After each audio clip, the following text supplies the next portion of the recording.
Welcome to this episode of Good, the Bad and the Odd with your host Mark. Today I'd like to talk about Oblivion, a 2013 film with Tom Cruise, sci-fi film, which unfortunately came out around the same time as another very similarly themed film called Elysium.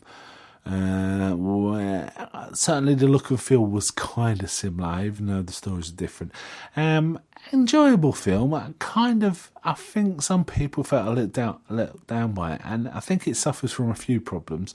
The special effects, it has to be said, are really good. Tom Cruise is really good. The acting and the script is really good. I think the problem is trying to fit way too much plot into that 2 hours. It really felt like something that should have been 6 hours or 5 hours or something like that, and left it. We were bombarded with new things all the time, which left you a little confusing. The film version of Dune suffers from the same issues of like feeling like it's rushed, where it needs to be more leisurely. And this kind of that, we are bombarded a lot. There is some other aspects to the film that's really odd. It does feel like a mashup of lots of other films. There's lots of other films referenced in it. But unfortunately, what happens is when you see that reference, you think of those films, and they are better films than this. And that's a kind of a bit damning for a film to remind you of films that are better than it. I had the same problem when I saw Jarhead. You know, that was a war film about the Iraqi war, but it reminded me of better films. It reminded me of Three Kings or Apocalypse Now or various other war films that are essentially better than it. Though Jarhead was okay, and Oblivion that suffers from that problem. It reminds you of Moon. It reminds you of 2001: A Space Odyssey. In many ways, there's drones in it which are like balls, which look like the pods, the pod that was used towards the end of 2001, where the guy was trying to escape the evil clutches of Hal or get around it.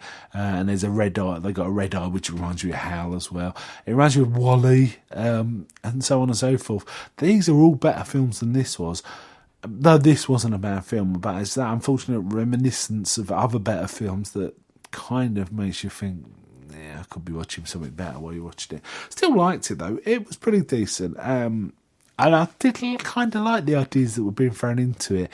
It's kind of funny that the aliens that he was fighting at the beginning were kind of half Tusken Raider, half Predator. That kind of made me laugh. You know, which again reminds you of other better films. It was all that going on all the time. I have to say, the special effects were really, really good in this. They were really impressive.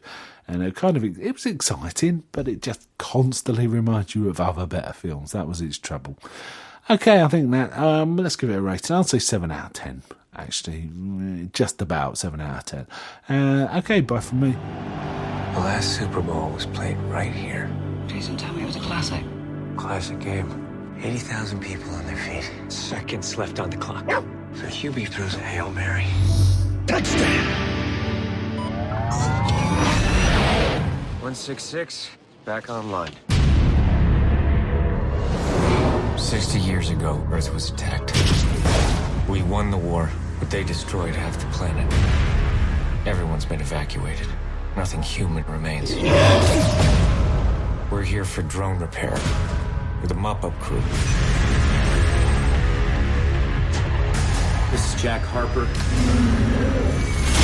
I'm good to go. 2 more weeks, Jack, and we can finally leave and join the others. Don't take any chances.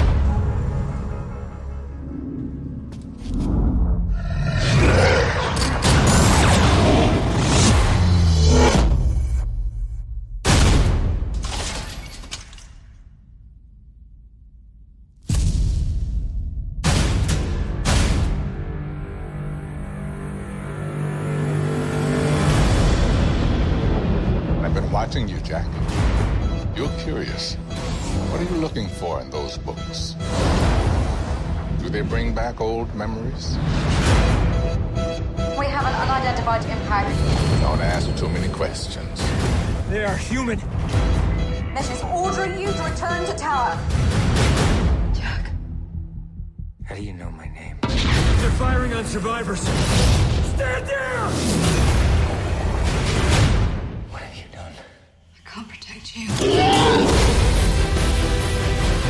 stop till they find me.